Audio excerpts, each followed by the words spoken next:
பாபநாசம் அருகே கரடிகள் நடமாட்ட மலையடிவாரத்தில் உள்ள வீக்கை எடுக்க வேண்டும் என்று பொதுமக்கள் கோரிக்கை விடுத்துள்ளனர்.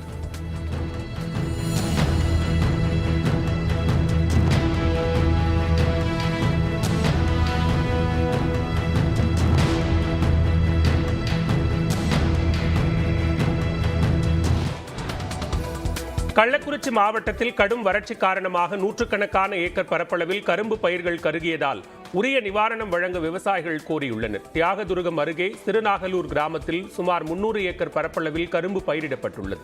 ஆனால் கடும் வெயிலின் தாக்கம் மற்றும் வறட்சி காரணமாக பயிர்கள் காய்ந்து வீணாகும் நிலை ஏற்பட்டது.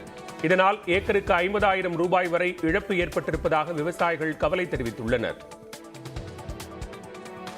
கடுமையான வறட்சி நிலவதால் ஒரு 4 ஏக்கர் தான் காப்பாற்ற முடியுது. மீதி ஒரு 6 ஏக்கர் வீணாக போயிடுச்சு. எனக்கே ஒரு 3 லட்ச ரூபா லாஸ் ஆகுது. இந்த மாதிரி நிறையா மழை பொழிஞ்சாலுமே காப்பாற்ற முடியாத சூழ்நிலை இருக்குது.